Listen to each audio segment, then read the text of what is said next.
Hello everybody and welcome back to Asagao Academy. When last we left off, apparently we got run into by some normal boots ballerina dude. And now we're over in our bunk bed crying because we had ice cream on our uniform, which really is a sad situation if you think about it. That sounded like some delicious sprinkled ice cream, so I can kind of see now why. That is a great loss, honestly. So, yeah. Anyway, I curled up inside my blankets as my alarm went off. It was only the second day of school, and I felt the same as I did every morning at home. Mai, of course, was already up, and I could hear her hair straightener clap shut every few seconds from across the room. I felt bad about letting the alarm go off for so long, so I slid my hand out of the covers to switch it off. Hana? Hana! Get up, sleepyhead. I know you're awake. I didn't even have time to poke my head out before Mai's body slammed into the edge of my mattress, bouncing me up. She jumped from almost halfway across the room. Morning! Ha! You can't hide from Mai! Sorry. I was breathless, and I paused to calm my heart before speaking again. Are you worried about what happened yesterday? No one cares about it, Hana. I almost forgot about it myself. She must have seen my face. She brought an arm around my shoulders and pulled me closer to her. For real, though. We're gonna go to class, and no one's even gonna mention that you made a huge fool of yourself yesterday. Thanks, I appreciate that. You could have put that better. I'm kidding. It might have been a big scene, but it totally wasn't your fault. It was Paul, alright? When you jump, you have to calculate your trajectory, like I did just now. He could learn a lot from a master like me. Get dressed and cheer up. I could bottle up your gloom and sell it to a wizard. And what if he used it for evil? You can't let that happen, Hana. Her smile was wide enough to bridge a gap between continents. The beginnings of tears pricked the back of my eyes, but this time they were for a different reason. I opened my closet and tried to avoid looking at the sad lump of clothes inside, slathered with dried ice cream. I only had 2 uniforms, which cost my dad an entire month's salary. If I wasn't able to get stain out of this uniform, what would I do? Sighing, I took my second uniform off its hanger and slipped it on as Mai waited impatiently for me. Ready to go? I guess so. Yeah! Good! Just as Mai said, no one paid any special attention to me. Well, there were a few odd looks here and there, but nothing nearly as bad as what I was expecting. As the lecture went on, my anxiety for the most part faded. I took to staring out the window to avoid eye contact. A few boys were out on the field playing soccer. Wait, was that PBG? I scooted closer, trying to get a better look. Hana? At the sound of my name, I leapt to attention. If there's something more interesting outside than samurai death battles, please feel free to enlighten us. You came here to learn, not to contemplate the scenery. Yes, Miss Shizuka, I'm sorry. She turned back to the chalkboard and continued her lecture as if nothing happened. A few desks in front of me, a guy sitting next to Brutal Moose turned around and gave me a flashy thumbs up. I made a face at him, unsure of what exactly he expected me to do. Then Ian turned around and socked him on the head. The other guy mumbled something to him, probably apologizing. Ian's eyes slid to me for a brief instant. Then he looked away. Were they looking at me because of what happened yesterday, or was there some other reason? I shook my head. There wasn't time for this. I had work to do if I wanted to keep my scholarship. After pages and pages of notes on Japanese history, it was nearly time for lunch. Okay, everyone is almost free to go. The work tonight isn't so hard, so don't grumble. You should work together to complete it if you have a hard time. Also, as you may be aware, the Flower Festival is coming up in a week and a half. This news was met with a few cheers as everyone started to pack up. Since you have the day of the festival off, our first exam will be the day before. There were no cheers this time. Romance is wonderful, believe me, I know, but try not to let the festival distract you, okay? That is all. See you tomorrow. Miss Shizuka flashed a peace sign and winked as she walked out the door. What a weird teacher. That lecture was so boring. Mai walked beside me, a tray in her hands. We were shuffling through the cafeteria trying to find a seat. Didn't you say that yesterday? Probably, but it's true for today, too. Hana, help me. I'm gonna die of boredom. We have an assignment to keep us busy, Mai. What? We already have work to do? How did you not hear that? Mai sighed dramatically, then leaned to the side and rested her head in the crook of my neck. Reached up to pat her head a few times, but she straightened before I could do it. Oh god, Hana! Paul's walking over here. He's looking at you. Does he look angry at you? Why is he coming over here? Do you think he's gonna kick you again? Same Paul who humiliated me last night strode towards me. I instinctively backed away, but he kept coming closer. Hey. I'm glad I found you. He didn't look angry to me. In fact, he was giving me an odd, lopsided smile. I wanted to make sure you weren't hurt or anything. You ran off before I could properly apologize. I looked down at my feet. It was embarrassing enough that I ran off crying like a little girl. Sorry. But to know that I made him feel bad was even worse. At the same time, the image of my ruined uniform popped into my mind. I couldn't tell whether I was more angry or embarrassed, or whether I was feeling something else entirely. I got you pretty bad, didn't I? I think I ballerinaed too hard. He tilted his head to the side. It's a shame you're not wearing the uniform from yesterday. I like the pink splotches on you. It matched your hair.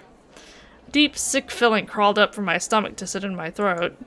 My dumb, stupid hair. Everywhere I went, people made fun of it. I thought the normal Boots guys were different, and he was trying to apologize. How could he say something like that to me? Okay, Hana, relax. He didn't mean that as an insult. He just brought it up. It's perfectly fine. That was not an insult. For the first time, I thought of dyeing it a different color, but quickly dismissed it. Paul was waiting for a response, Mai giving me a quick nod as if warning me not to mess this up. I mustered up my best smile, hoping it was at least something convincing. It's okay. I'm fine. Don't worry about it. Anyway, I'm more than happy to pay for the dry cleaning. Josh and Nick and I feel really bad about everything. We've never made a girl cry before. Well, not by physically injuring her, I guess. Thank you, but I was just gonna scrub it in the sink. Dad and I could never afford things like dry cleaners, so I was surprisingly good at hand washing things. That thing's going to need more than just hot water and soap. Trust me. Tell you what, I have a friend who's a natural with this kind of stuff. I'll ask her to get the stain out for you. Just meet me later and bring your uniform, okay? I'll try not to kick you this time. Without giving me time to say yes or no, he nodded and turned to leave. He spun quickly back around. I flinched. Are you and, Mai, right? Do you guys have a table? The cafeteria's pretty full right now. You can sit with us if you want, just for today. Yes! Yes, we'll go. Right, Hana? Oh my god. Yes. Aliens and fairy tales and fanfiction. Oh my god, Hana. Lunch with the normal Boots Club? Maybe I really could become friends with them. And then no one would bother me again. Not about my hair or the ice cream incident. Right? Yeah. Yes, please. Alright, follow me, ladies. He led us to the middle of the cafeteria where the normal Boots Club sat with the table all to itself. Hey, you found her! You're Hana, right? I nodded, blushing as I took a seat at the edge of the table next to Paul. Mai forced herself between Jared and PBJ. Her eyes were only a few sparkles away from forming huge hearts. Real subtle. So, Hana, we saw that you were upset and we're all worried. Are you feeling better? PBG looked at me, clearly concerned. My heart was beating hard against my chest, but I wasn't sure whether it was because I was nervous or because the sad look on his face made me want to give him a hug. Or maybe it was because I was about 2 inches away from Paul and only an arm's length away from all the other guys. As I tried valiantly to open my mouth, whispers sped around the lunchroom. Look at those girls over there. Who did they think they are? How come they get to sit there? I wish Senpai would notice me. Main characters get all the luck. Suddenly my thoughts turned dark. Could it be that by getting close to these guys I was setting myself up as a target instead of getting protection? My thoughts spun in my head. I was suffocating. PBG was still looking at me, even more worried than before. I'm fine. Thanks for your concern. Please, don't feel bad. It was my fault for getting in the way. I'm sorry for causing such a scene. I should have controlled myself better. I hung my head. I wasn't sure how to act around these guys, so I defaulted to extremely polite. My father would have been proud. Hana. Hey, Hana, don't apologize. It was Paul's fault, right, Polly? Nick shoved Paul, who looked exasperated. I apologize as best I could, Nick. Give me a break. It was a relief that PBG wasn't staring at me anymore. Almost no one else was paying me or Mai any attention. Shane, however, was still shooting me quick, suspicious glances. It was almost like he didn't want me there, and I felt uncomfortable. Hey, Hana. How did you like it here so far, Hana? Good. How about you? I like it here. Thank you. Gerard smiled at me, then turned away. I picked up my food. The guys were all wrapped up in their own conversations, and Maya was busy preventing hyperventilation from being too close to Jared. I can feel spotty heat. Oh dear. Hey. You doing okay, Hana? Smiling Satch turned to me. I know it can be overwhelming. You're fine, right? Yeah, I am. Thank you. Thanks for recommending me that book, by the way. It's been really good. Do you like it? That's great. I figured you would. It's really funny, but the narrator's annoying. Yeah, he can be a bit rude. He pushed up his glasses, then grinned at me. Okay. You were pretty quiet, but I knew there was more to you. I winced. Sorry, I can be a bit of a wallflower. No need to apologize. I'm sure we've all been wallflowers before. But that reminds me, the flower festival. He turned to the group and addressing them all as if on cue, they all suddenly turned to pay him attention. Who are you all taking this year? Right, the flower festival. Miss Shizuka mentioned it before. What is the flower festival? No one's explained it to me yet. Well... It's basically just a festival. Didn't you have those at your old school? We did have festivals at my old school, but they were basically just 40 kids grouped in one room sharing snacks they brought from home. Well, we had something kinda like them, but I stopped going. Really? Aw, why not? They're so fun! I didn't really want to answer. There was no way I could say, well, my friends turned on me, so when I went to people pretended I didn't exist. But Maya was waiting for an answer and everyone was looking at me. I'm just... not into that stuff, I guess. Oh, but, well, maybe you'll like this one more. Flower Festival happens all over Japan around this time of year, but it's a big deal in Higenbana. That's the town right next to Asagao. There's apparently some kind of myth about flowers that's somewhat important. Supposedly, the founder of Higenbana was an old man who got lost in the mountains and almost died of thirst. This flower spirit came to him and offered him help in return for his vow to protect her home. He agreed, and she drained herself of all of her water so he could drink. The man founded Higenbana to watch over the meadow in which he met the flower. In some versions of the myth, the man and the flower spirit fell in love. It's a truly romantic festival. One may hope to find someone with which to make a vow of eternal love, just as the man and the spirit did, and to live on to protect the one they love. Jared winked, and Mai swooned. So, during the day of the flower festival, there's a lot of stalls set up, and you can go play games and eat food, or go flower viewing. Then at night, there's a special meadow over by the temple where you can go watch the flowers, and there's a bonfire and dancing. It's a lot of fun. We look forward to it every year. Asagao sells paper flowers in a little booth to raise money for the school, too, so there's usually a big volunteer drive beforehand for people who are good at origami. Origami? I'm not good at origami. Really? Really? Shane is too. Maybe you should work together. Shane gave me a tight-lipped smile. Somehow I didn't think that would be happening. Hey. Hey, speaking of, I swear you rejected 10 girls last festival season. I mean, that's nothing compared to me, naturally, but there were so many girls with broken hearts. Even I couldn't mend them all. You still hung up on your English girlfriend? What? Shane flinched, visibly taken aback. Then he shrugged. I don't talk to her anymore. Oh, Shane, I just want you to be happy, that's all. He wiped away a fake tear. Shane grimaced. How great would it be if someone asked me? Maybe even if one of the normal Boots guys did? No, I doubted that would ever happen. They were only letting me sit there because they physically assaulted me. I sighed and cut my beefcake with a plastic knife. So, any girls in mind, fellas? Beside me, Mai shifted nervously. Her eyes kept flicking from Jared to her french fries. She looked like a child who stole several cookies. Jared spread out his arms and raised an eyebrow, God waiting for names to fall into his lap.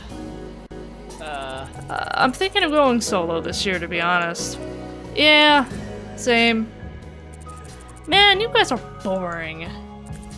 You aren't much better, man. I am on another level compared to you guys. I've already got my choice picked out. There was a quiet clattering next to me. Mai had dropped her fork. Yeah, I'm sure you have, and it'll probably be a new choice tomorrow. Jared flipped his hair with his hand. You know me so well. There's only so much time to make so many different girls' dreams come true. I must find the one who is most in need. So it's not even about which one you like, huh? Nope! And you make fun of me. Yeah, that's a little shitty, dude. And then the warning bell rang. It was time to head back to class. As everyone got up to toss their trays, I stood up and, overwhelmed with a sudden burst of feeling, shouted. Thank you for letting me and Mai eat lunch with you today. I really appreciate it. Yeah, thanks. Hana was having a terrible day and you guys cheered her right up. So, see you guys again tomorrow? Same time? Mai tilted her head, eyes twinkling. Mai, Paul said we could only sit with them today. Ha, it's cool. Paul waved a hand in dismissal, almost dropping his tray with the other. The cafeteria is really crowded and we have extra room at our table. People are too afraid to sit with us or something. Well, we did kick a girl yesterday. All three of them shrugged at the same time, then left the room, moving in unison like a team of synchronized swimmers. Jared dumped his tray and jogged to catch up with them. As soon as they were out of earshot, Mai took my hands in hers and jumped up and down. You did it, Hana! You get to sit at the popular table. I've been trying to do this for 2 years and you did it in 2 days. She dropped her hands and made a, jokingly, I think, angry face. Main characters have all the fun. But we'll have to go and figure that out next time. That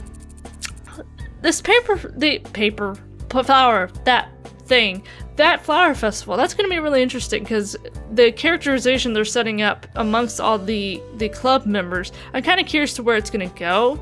I think we're going to have like a few different directions, like a few different characters that might be interested in Hana, but it's very multifaceted. I don't think it's going to be just all of them going, Hana, I want you, that kind of thing, which is really cool. It develops a great characterization, adding in other characters like the Hidden Block Club, which I think that's going to develop into something not necessarily an arch nemesis, but maybe a hidden complication somewhere in there. I'm really liking how it's developing so far. I'm really curious to see where it goes. So anyway, like, comment, subscribe, let me know what you think of the game. And as always, I'm Tasty Robson. Stay obsessed.